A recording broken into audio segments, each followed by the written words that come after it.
तुम मुझे खून दो, मैं तुम्हें आजादी दूंगा। इस तरह के क्रांतिकारी नारे लगाने वाले भारत के महान देशभक्त नेताजी सुभाष चंद्र बोस एक ऐसे नेता थे जिन्होंने हर भारतीय के मन में स्वराज की चाह जगा दी। और इनकी लीडरशिप स्किल्स इतनी हैरान कर देने वाली थी कि इनके चाहने वाले न केवल भारत में बल्कि पूरी दुनिया में देखने को मिल जाते हैं। साथ ही सुभाष चंद्र बोस गांधी जी के बहुत बड़े प्रशंसक थे, लेकिन उनका स्वतंत्रता पाने का रास्ता गांधी जी से बिल्कुल अलग था, क्योंकि बोस का मानना था कि आजादी जैसी बड़ी उपलब्धि को अहिंसा के रास्ते पर चलकर नहीं पाया जा सकता। इसके लिए बहुत सी जानें लेनी पड़ेंगी और बहुत से बलिदान भी देने पड़ेंगे।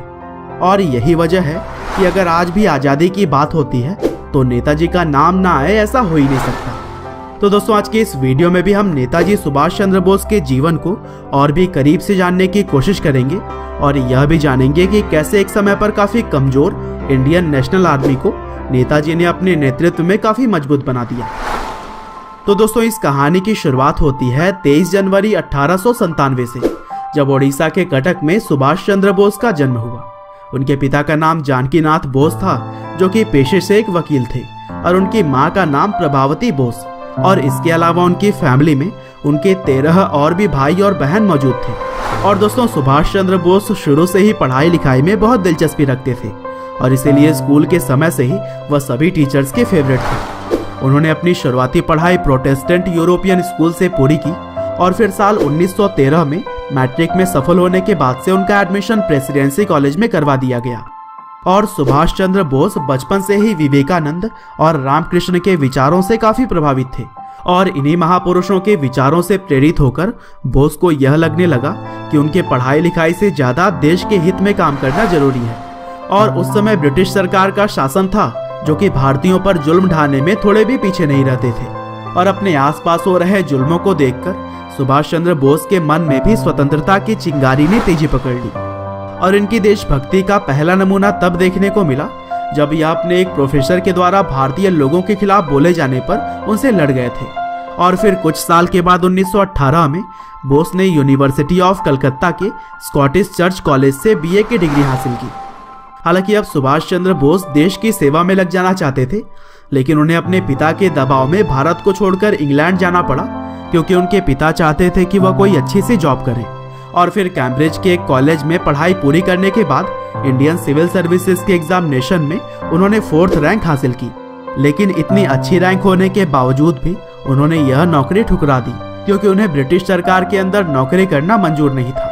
और फिर भारतीय लोगों के दिलों में आज़ादी की आशा जगाने के लिए उन्होंने एक न्यूज़पेपर प्रिंट करना शुरू किया, जिसका नाम था स्वराज। और इस समय उनके मार्गदर्शक बने उस समय के एक महान नेता चित्तरंजन दास, जो कि देशभक्ति से भरे हुए भड़काऊ भाषण देने के लिए जाने जाते थे। और फिर सुभाष चंद्र बोस के काम को देखते हुए उन्हें 1923 में ऑल इंडिया यूथ कांग्रेस का प्रेसिडेंट चुन लिया गया। हालांकि स्वतंत्रता के लिए लोगों को उकसाने के अपराध में बोस को गिरफ्तार करके जेल में डाल दिया गया और जेल में ही उन्हें क्षय रोग यानी कि टीबी की बीमारी हो गई। हालांकि 1927 में एक बार जेल से रिहा होने के बाद उन्हें कांग्रेस पार्टी के जनरल सेक्रेटरी के पोस्ट पर रख दिया गया और वे जवाहरलाल नेहरू के साथ आज़ादी के जंग में कूद पड़े। और फिर 1930 में सुभाष चंद्र बोस यूरोप गए, जहां उन्होंने कुछ नेताओं से मिलकर पार्टी को और भी अच्छे से चलाने का गुण सीखा। और इसी दौरान उन्होंने अपनी किताब द इंडियन स्ट्रगल को भी पब्लिश किया। हालांकि लंदन में पब्लिश किए गए इस किताब को ब्रिटिश सरकार ने बैन कर दिया था। और फिर भारत वापस आने पर बोस को कांग्रेस पार्टी का प्रेसिडेंट चुना गया। हालांकि अहिंसा के रास्ते पर चलकर आजादी पाने की सोच रखने वाले गांधी जी सुभाष चंद्र बोस की हिंसा से भरी नीतियों को पसंद नहीं करते थे। और यह बात जब सुभाष चंद्र बोस को पता लगी, तब उन्होंने कांग्रेस प्रेसिडेंसी से इस्तीफा देना ही ज्यादा सही समझा। और फिर इसके बाद से सुभाष चंद्र बोस ने पूरी दुनिया में घूम घूम कर भारत के लिए समर्थन की मांग की, जिसकी वजह से ब्रिटिश सरकार पर दबाव बढ़ने लगे। और फिर दूसरे विश्व युद्ध में ब्रिटिश सरकार चाहती थी कि भारत की आर्मी भी उन्हीं के समर्थन में युद्ध लड़े, लेकिन नेताजी ने इस फैसले का जमकर विरोध किया, क्योंकि वह नहीं चाहते थे कि ब्रिटिश सरकार की जीत के लिए भारतीय जवान अपनी जान खतरे में डालें। हालांकि यहाँ पर एक बार फिर से नेताजी सुभाष चंद्र बोस को जेल में डाल दिया गया, लेकिन जेल जाकर भी वह चुप नहीं बैठे और वहीं पर भूख हड़ताल की और इसीलिए उन्हें 7वें दिन ही जेल से रिहा कर दिया गया।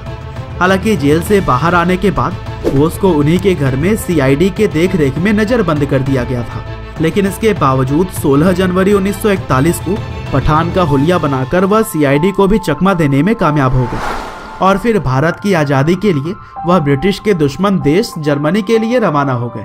और फिर यहाँ पर हिटलर ने उनसे भारत को समर्थन देने का वादा किया। लेकिन जब विश्व युद्ध में जर्मनी की हार होने लगी तब एक सबमरीन से सुभाष चंद्र बोस जापान चले गए और फिर उनके मजबूत इरादों को देखते हुए उस समय जापान के प्रधानमंत्री ने भी भारत के सहयोग करने की बात कही और फिर जापान के साथ मिलकर नेताजी ने आज़ाद हिंद फौज की स्थापना की, जिसे कि लोग INA या फिर इंडियन नेशनल आर्मी के नाम से भी जानते थे। और फिर साउथ ईस्ट एशिया में रह रहे भारतीयों के सहयोग से INA की सेना में मजबूती आई और इसी दौरान नेताजी सुभाष चंद्र बोस ने तुम मुझे खून दो मैं तुम्हें आज़ादी दूंगा जैसे भड़कीले मगर उत्साहित करने वाले क्रांतिकारी नारे लगाकर भारतीयों में ब्रिटिश सरकार के खिलाफ लड़ने की इच्छा और भी बढ़ा दी। हालांकि दूसरे विश्व युद्ध में जापान की हार की वजह से भारत को आर्थिक मदद और हथियार मिलने बंद हो गए और मजबूरन नेताजी को भी इंडियन नेशनल आर्मी को बंद करना पड़ा। और फिर इसी तरह से देश की सेवा करते करते 18 अगस्त 1945 को एक विमान दुर्घटना में सिर्फ 48 साल की उम्र में ही सुभाष चंद्र बोस की मृत्यु हो गई। हालांकि उनकी लगाई हुई स्वतंत्रता की चिंगारी ने भारत को कुछ साल के बाद ही यानी कि 1947 में आज़ादी दिला दी। तो दोस्तों, यह थी कहानी भारत के वीर पुरुष नेताजी सुभाष चंद्र बोस की। उम्मीद करते हैं कि यह वीडियो आपको जरूर पसंद आई होगी। आपका बहुमूल्य समय देने के लिए बहुत बहुत धन्यवाद।